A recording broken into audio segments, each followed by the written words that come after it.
Hey guys, Jake Carlson here, host of the Modern Leadership Podcast. Are you ready to focus on amplifying your leadership superpowers? Let's go! Hello, all my friends out there in the potosphere. Is that even a word? It is awesome to hang out with you again this week on another episode of Modern Leadership. You guys rock. Thanks for being awesome. And speaking of awesome, see how I made that transition? Today we are sitting down with another incredible author expert, Tim David. You are going to love this guy. Tim is a former professional magician, which is totally cool. Now he spends his time teaching salespeople and leaders the dangers of influence tricks and the magic and science of prioritizing human connection. But it is his quirky humor that makes him the perfect guest for this show.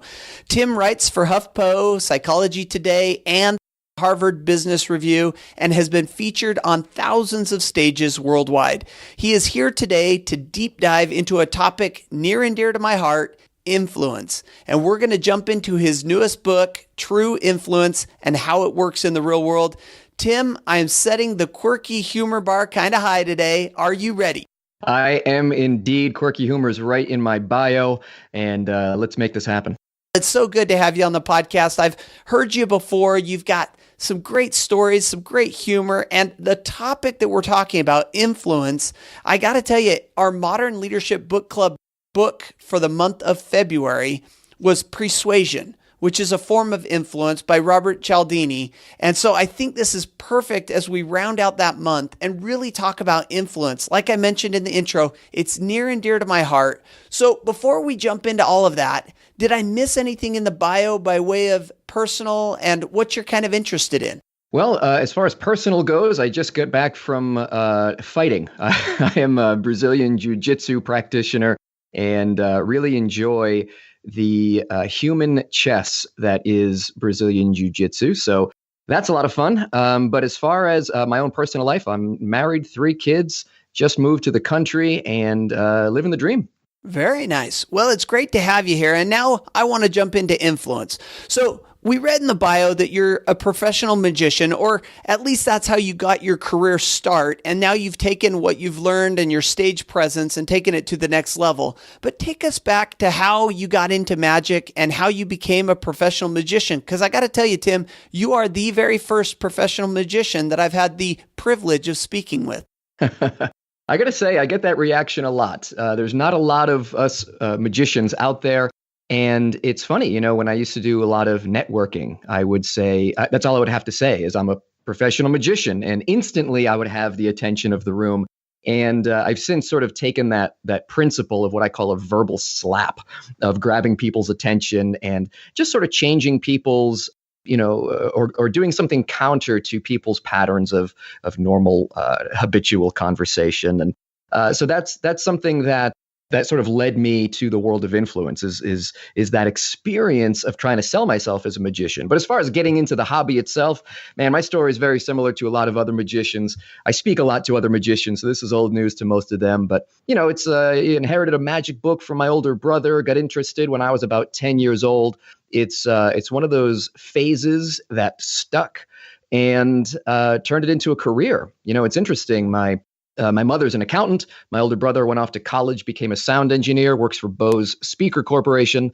So sweet discounts for me, which is nice. Yeah. And my dad is an ex-physics professor who left that career so he could design nuclear submarines for the Navy. So obviously magic was the obvious career. Obviously, I could see that you were right on that track from the very beginning. Right. The family just laid the foundation, it was a clear path. Naturally, my parents and everybody would save for my grandfather and my grandmother on one on each side.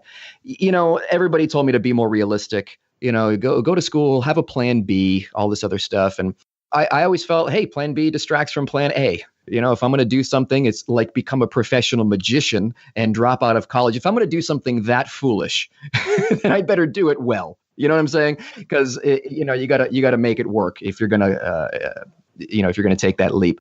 So I did, and pursued the career, pursued the dream, and luckily found a mentor, somebody who taught me that show business is two words. It's show and it's business. Business is the bigger word. I had the show, but I needed the business. And for a long time, I struggled to make ends meet as a professional magician. I was pounding my head against a wall. Couldn't tell if my dad was sad or thrilled that I was failing so miserably. But, ultimately at the end of the day, I ran into a mentor, someone who taught me the ins and outs of ultimately really influence. I mean, ultimately, that's what running a successful business is. That's what, selling yourself. That's what it is to lead your employees and move an organization forward, is the skill of influence. And I had a pretty significant turnaround. I was really lucky. I found the right person at the right time and went from doing, maybe a show or two a month, maybe, to the month after meeting my mentor, I went to 17 shows a month. The next month after that, I did 28. And really for the next 8 years, I was doing between 300 and 350 shows per year. Well, that's absolutely huge. I mean, those are huge numbers that you're talking about there, the jump from 1 to 2. And I can see a comedian, or I can see a lot of other artists, but not just artists, even in the business world. I work in a law firm and we need to bring in clients. And so I want to stop you real quick and I want to ask you what that transition was. What was it? A mental transition? Was it an action transition that took you from 1 to 2 a month to 17 and ultimately basically being out every single day? Is massive growth in a pretty short amount of time. What do you attribute that change to? So yes, it is mental. Yes, it is action oriented. It really is all of the above. When you want to create massive change or massive growth, you certainly need massive action. You're not going to dabble in this new area and then see massive success. You've got to dive in whole hog, both feet, full on, all the way in. And that was my no plan B, distracts from plan A. Any safety net might get used. So, ultimately you take away the safety net and force yourself to succeed. So that mental shift was important in that regard. Another mental shift that I made was the fact that I was not a magician, but rather someone who sold magician services. And the shift from magician practitioner to influence practitioner, at the end of the day, that's what it was. It was marketing, it was sales, it was networking, it was negotiating, it was all of the high-level communication tactics that we learn as magicians on the stage, taking it and applying it. So I had the foundation from my performing training, but ultimately, again, applying that and switching the mindset from let's make an illusion happen to let's make a sale happen. And really, it's amazing how many of the skills cross paths. Now, one thing I really, really, really want to focus on and really want to highlight is the fact that many people, when they hear the word magician, they think of trickery, they think of illusion. And while that is true, we do manipulate cards and coins in ways that create the illusion of magical happenings. The illusion element and the trickery aspect is polar opposites from the influence technique. So when there is influence happening, I'm not tapping into the illusions and trickery and manipulation. I'm tapping into honesty, authenticity, my sort of true, performance character, my authentic sort of self, if you will. Zig Ziglar said it best: your best influence tool is your integrity. So please, I just don't want your listeners to make the mistake of assuming that magicians are phony, fraudulent sort of tricksters. When I hear magician, and I'm a big fan of watching magic, I'm a big fan of like America's Got Talent, which every season they seem to have magicians come on, and I don't see them necessarily as trick tricksters or manipulators, but as entertainers. And they're able to weave a story into what they're doing. Many people can make coins appear behind your ear, but it's the ability to tell a story and make you emotionally feel that I think is what magic is. And so I don't think of it as that, but I love the distinction of integrity. Have you found that as you've gone more into the influence business, working with salesmen and leadership and salespeople, do you find that you've kind of had to make that distinction, like clarify that to people? Is that one of your first sales obstacles that you need to get over? I feel that this campaign, if you will, that I'm on, this borderline mission that I'm on, is just to let people know that nice guys don't have to finish last.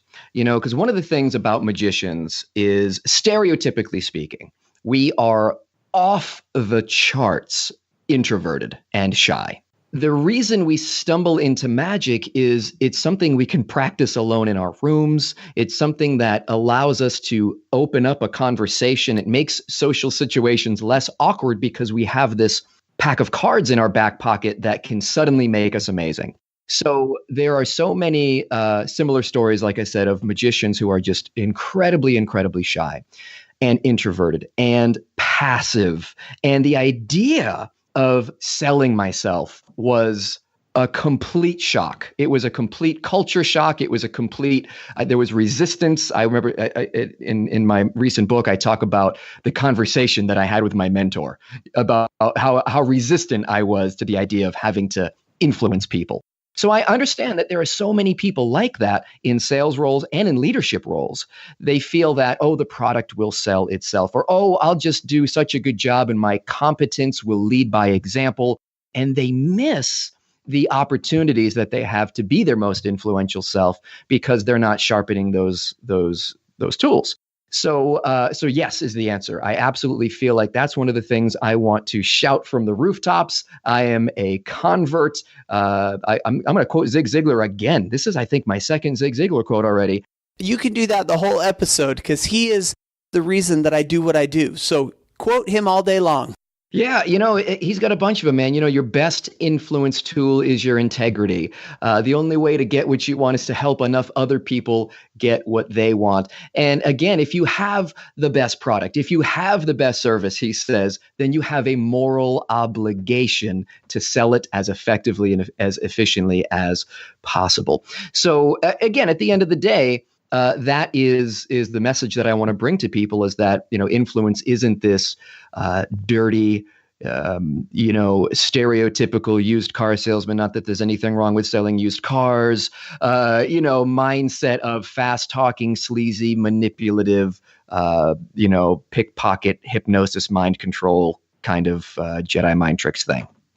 So a lot of people have that perception. I know I talked to, you mentioned Dr. Bob, Robert Cialdini in the intro, and great book. And he's somebody that I spoke a lot with when putting this project together. And, he has a lot of similar insights. Look, these are the principles. How you use them is up to you, but these are the principles. Use them with integrity, use them with honesty when they're present. Don't cram a square peg into a round hole.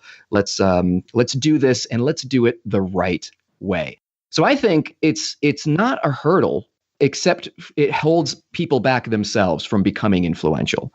So it's not a hurdle as far as people interacting with me or trying to sell myself. It's more of a hurdle for them becoming their most influential self.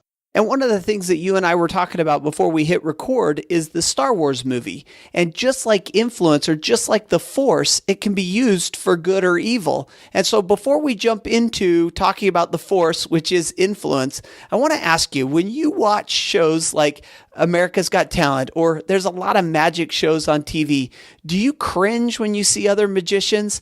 Or do you kind of like what they're doing? Do you like to kind of watch what others are doing?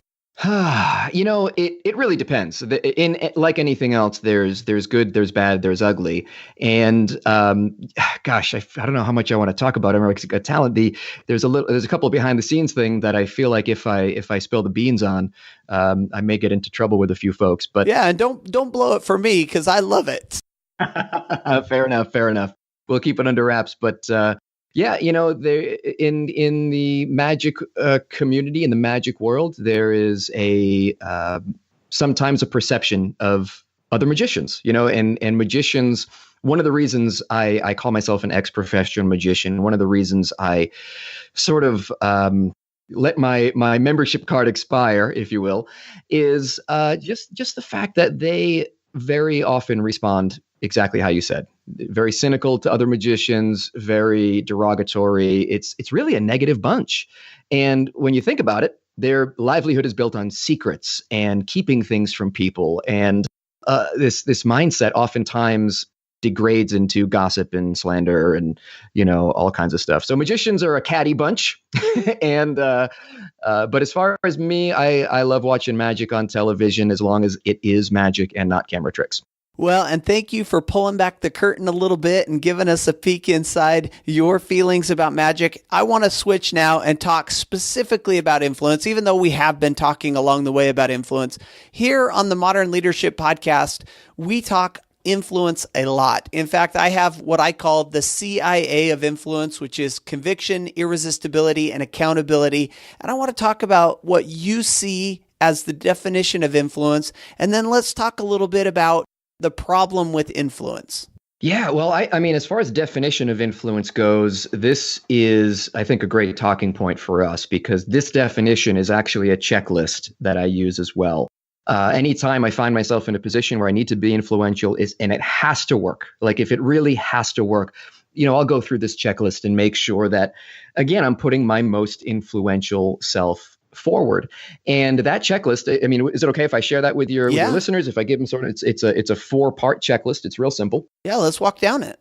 You have CIA. I have true influence. And I believe that true influence really is certainly about human connection. I mean, obviously that's a big part of what I do, what I talk about, and what I help people to do is to master and maximize those moments of human connection, to reprioritize those moments of human connection in a world that is so digital and so we're connected as far as the quantity of human connection. I mean, we have devices in our pockets. We can reach out and touch just about anybody. But it's that quality of human connection that seems to be coming down. And when we bring that back, that's when true influence can really happen. So TRUE, each one stands for a piece in the checklist. T stands for technique. Am I using the proper technique, the proper wording? Is this the best approach in this situation? Is this the best practice? Is this the best policy or procedure? Is this the best tactic and strategy in order to move this person to action? R stands for relationship. Do I have a relationship with this person? Is the task or is the relationships more important right now? Which one am I really prioritizing?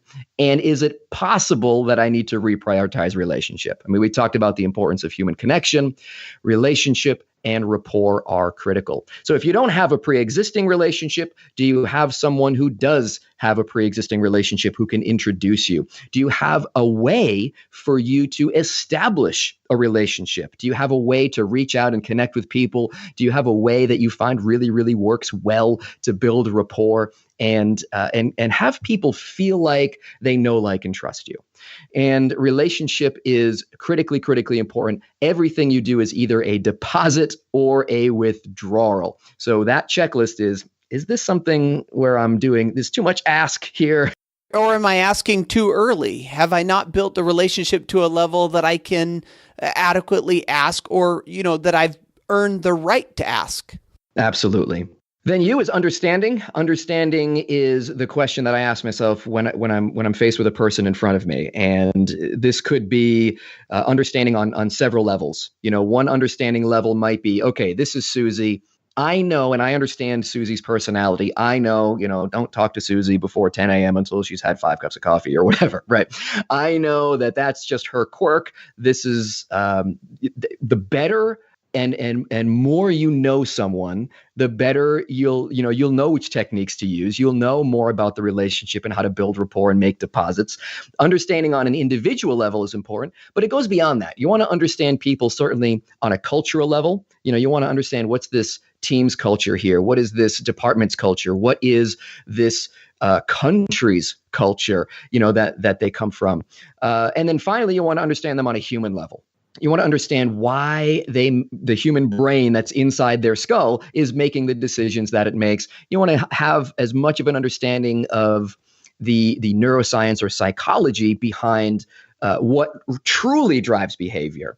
And there's such a wealth of information out there right now. Authors like Malcolm Gladwell and Daniel Pink and Daniel Kahneman and Richard Thaler and Nir Eyal and Dan Ariely and all these popular authors who are putting out fantastic resources with actionable insights, and Dr. Cialdini as well, for moving people to action and understanding what it is that truly makes people tick.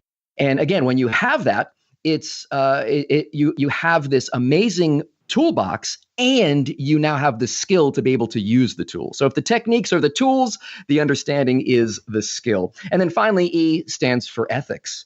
Is this in their best interests? Am I being selfish here or lazy? And if so, how can I fix that? Because again, nice guys don't have to finish last. What I found in the research, what I'm so excited about, is the fact that people who are genuine, people who are authentic, people who are vulnerable and honest, and people who have integrity are the most influential individuals. So that gives us permission to not feel like we have to fake it till we make it. It gives us permission to feel like we can be our true self and not have to have a personality transplant or read some script that we read in some book about how to influence people. That ethical approach really turns out to be the best approach, which is pretty exciting for guys like me. I love this TRUE, and I think that you've put them in the right order, although you couldn't spell true if you mixed up the order. But when you start with the tool and then you enter a relationship, and then from that entering of the relationship, you refine and build that rapport through understanding at the more human level. And of course, ethics, puts a bow on the whole package. And as you were talking about that, one thing I was thinking about ethics, and you said nice guys can finish first, nice guys don't have to finish last. And part of the reason for that, and the reason that you can be successful if you focus on being ethical and having integrity, and that is because of repeat business and return clients. And if you're just good at closing sales, but you're unethical or you lack integrity, you're not going to have any repeat customers. And you work, Tim, in the sales world. I mean, you deal with salespeople all the time. And when you talk to them, you know that getting a current client to re-up or to make a referral is the best, most solid foundation for being successful, but only the ethical can rely on that type of business. So I really love this TRUE. As you look at this, can we pull out one technique or one strategy that we can use to start applying true today? Yeah, let's get to the ground level here. Let's get nitty gritty. And one of the things that people struggle with a lot is getting a response to an email. Oh, yes. Having to email somebody because you don't have the opportunity to build the relationship. You don't have as much opportunity to establish rapport and get feedback from the other person because they're not in front of you. It's words on a screen. And one of the things that came from my first book, Magic Words, is this idea that was backed up by a study done by Boomerang. Boomerang is that email app. It's a plugin for Chrome, right, or Google. So I know I use it all the time. So they analyzed 350,000 email threads, right? And they wanted to know which ones were effective, which people were effective at getting a response and getting a positive response. And what they looked at, there's certainly a lot of factors that go into this, but we'll just pull out one really interesting technique. What they looked at was if you were to close your email with a particular set of 3 words, then you would get, and I want to get the number right here. I know it's on page 41. Let me flip over here. Here we go. I'm writing them down. You get that right. You're going to get a response rate they found of 65.7%, which is phenomenal. In fact, the baseline response rate, so just to put this in perspective, the baseline response rate was 47.5%. So less than half. And again, with 65.7, you're obviously more than half, almost 2/3 of a response rate. So a big jump, big jump. And so what we're looking at here is the closing, the salutation. All right. So you have your email introduction, which, by the way, you know what, let's throw another one in there. Always use another magic word that Dale Carnegie says is the sweetest and most beautiful sound in any language. Their name. You got it. So use their name. So say hi, their first name, comma. That's it. Next paragraph. And there's a whole bunch of really cool, mind-blowing research about how a name impacts the human brain. And it's mind-boggling how our decisions can be affected. And more importantly, our attention can be drawn. So a real quick example, people who are named Chris are more likely to prefer Coke to Pepsi because it shares letters with their name. How about Paul and Pepsi? Paul and Pepsi, right? So here's what I found. I found that, you know how when Coke put names on the bottles and on the cans, right? They put people's first names. Well, once they did that, they had their first increase in profits in 11 years, right? Because of the attention grabbing power of a person's name.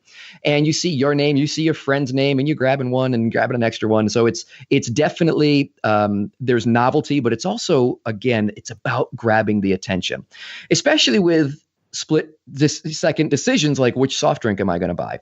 But what's interesting is that 5 out of the top 8 selling names began with either a C or a K, which, again, letters that are featured prominently in Coke. Peter, not even in the top 50. He's drinking Pepsi. So I find this stuff fascinating. Even major decisions, though, psychologists call this the name letter effect. So even major decisions, like if your name is Larry, you're more likely to grow up and become a lawyer than if your name is Dennis, because Dennis is more likely to become a dentist. If your name is Harry, you're going to open up a hardware store instead of doing roofing. And again, you can look these up. A lot of people are very, very skeptical of these statistics, but you can certainly look up these numbers. If your name is Georgia, for example, you're 88% more likely to live in the state of Georgia than what relative statistics would indicate. So it's pretty fascinating, this name letter effect. But again, just think of it this way. Person's name grabs their attention. So let's take this one step further. Why not use the letters in their name more frequently in the email? So tell Frank it's a fantastic idea instead of a terrific idea, right? Use as much of that, and they'll feel like, again, it's personal, it's for them, it'll grab attention better. Again, if all we have is words on a screen, then why not maximize the words and letters to grab attention most effectively? So that's the beginning of the email. Right? Yeah. So that's one little technique that you can pop into the email and use that as much or as little as you'd like. Again, best practices suggest to use the name, but not overuse the name. Hi, John, it's Tim. I want to talk to John, and blah, blah, blah, blah, blah, John. You don't want to say it too many times. Right. Absolutely. Now, the very end of the email, once again, if you do this, 65.7% response. If you don't, only a 47.5% response. And it's another magic word, but the words are thanks in advance. Thanks in advance. If you close your email with that, thanks in advance, comma, your name, the end, then you're going to have a much better chance of success with influencing that person. Oh, bonus points if you put a smiley face with a nose. Yeah, smiley face with a nose. Okay. Again, it grabs another. The human brain is very, very. It prioritizes faces. Okay, we're going to do a modern leadership challenge right now. We're going to throw this out to the listeners. We want you to try this out, okay? Your next email, throw in a thanks in advance with a smiley face, include the nose, and we want you to pop on over to the website and let us know how it went. Because I got to be honest with you, Tim, I've done the thanks, but I haven't done the thanks in advance, and I'm going to start today. I'm going to give it a try because I can see what you're saying, these magic words, and it's so simple. And look at the percentage, the statistics to back it up. I think this is a tremendous experiment for the modern leadership audience. So the challenge has been set. Jake, I love it. And you know what? You're not wrong. Thanks is 63% response. Thank you is 57.9% response. So the top 3 are some form of thank you. So out of all the magic words, I got to say thanks is one of my favorite and seems to be one of the most powerful as well. And drop sincerely. All right. Well, Tim, our time is running a little bit low, and thank you so much for coming on and giving us such an actionable email. I mean, every one of us on this podcast are using email on a daily basis. So this is absolutely actionable today. But before we let you go, we want to jump over to a section I call Learning from Leaders, get a little personal to go along with this business discussion that we've been having. Are you ready to jump into the Learning from Leaders questions? Let's do it. Lightning round. Lightning round. How about the book currently on your Kindle or bedside table? That is The Influential Mind by Tali Sharot. And what do you think about it so far? I love it. There is some fascinating research based on approach and avoidance behavior that nerds like me really can dive into. One thing I want to point out for the audience, for the listeners of the podcast, is as we ask this question week after week, it's interesting that the guest is often recommending a book or reading currently a book that applies to their trade or their expertise. So you talk a lot about influence, and instead of just saying you're the expert on influence and going about your day, you're continuing to build in your knowledge, to read books, and to kind of figure out if there's tweaks or changes that need to be made. And I think all of us in whatever careers we're in can really learn from that principle. My single best year, I really want to back up what you said. My single best year came after a challenge that I gave myself to read 52 books in 52 weeks. I ended up reading 56, and my best year came after that. I cannot overstate the importance and the value of reading, especially as an author, seeing what people do and the research and time and energy that people pour into a few hundred pages to distill knowledge and advice into a product that could be consumed and turned around and used. There is nothing better that you can do for your influence than to pick up that reading habit. And so we've got to ask this next question. You've read a ton of books. Give us one that is your highest recommended, often the one you gift the most. Wow, this is really hard for me. I continued with reading a book a week, and gosh, I'm looking over my bookshelf here. I'm going to pick one at random here, and I feel bad for all the other ones. All the other great ones. But the one that I have been gifting lately is really it's called Behave by Robert Sapolsky, and it's this really big, thick, heavy neuroscience kind of book, but I've been sort of sending it to all my nerdy friends. Well, we're going to put that on the bookshelf because we need to deep dive and learn about this. How about the best movie ever made? And you can't say the Star Wars movie you're seeing tonight. Yeah, no, Labyrinth. Yeah, very interesting. That's a first-time movie recommendation for us. How about your leadership superpower? Well, it's got to be influence, doesn't it? It better be. It's got to be. And, at the end of the day, that's certainly a broad term. I would say influence through the magic of human connection, I think, is really what it boils down to. Excellent. Our final one then is a motivational quote, philosophy, or mantra. Feel free to quote Zig Ziglar or go in a different direction. I'm going to quote myself on this one. This is a mantra that I live by, and it's real simple. When persuasion is the goal, then manipulation follows. Maybe exploitation follows. But when connection is the goal, that is when true influence follows. Boom. So good. Connection should be your goal. Everything that follows from that is positive, moving in the right direction. I love it. Tim, thank you for coming on the podcast. Before we let you jump off, can you give us a little last bit of advice and tell us where we can find out more about you, pick up all of your books? Yeah, I mean, again, read, pour in, because all day long we are pouring out. The average person reads something like less than one book a year.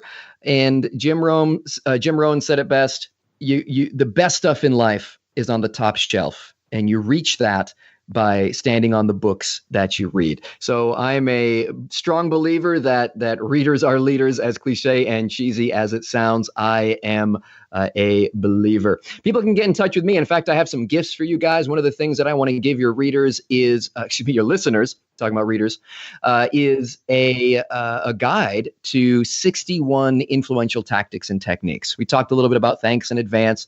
I've come across 61 specific psychological principles that move people to action. And it starts with Robert Cialdini's 6 or 7 now with persuasion. And it continues on from there. So it's just a simple PDF download. There is a list and then a brief description of how to implement each one. And I want to give that to your listeners for free at moreinfluential.com/ML, as in modern leadership.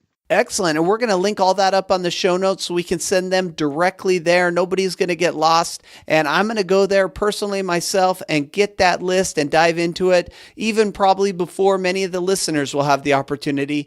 First mover advantage. I love it. Thank you so much for coming on the show. You are awesome, quirky, humorous, everything that's influential. And we're glad to have spent this time with you. Jake, thanks for having me. Appreciate it.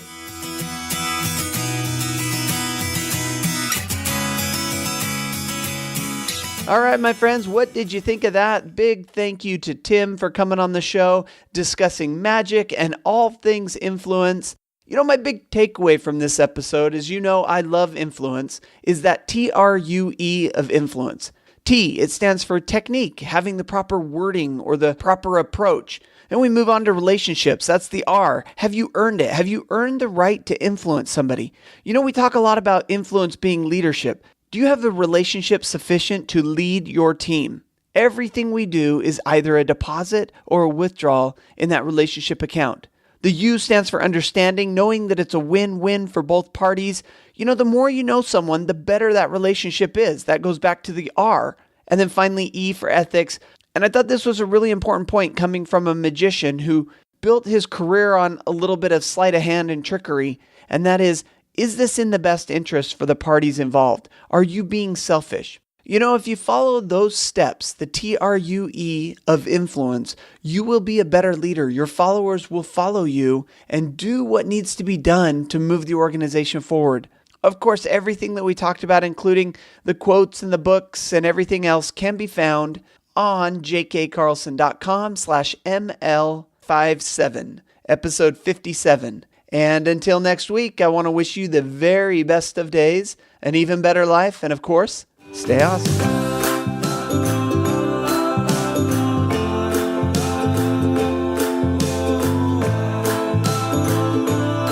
Thanks for listening to the Modern Leadership Podcast. You can find me on Facebook at Speaker Jake, on Twitter at Jake A. Carlson, and of course the website, jakeacarlson.com. See you there.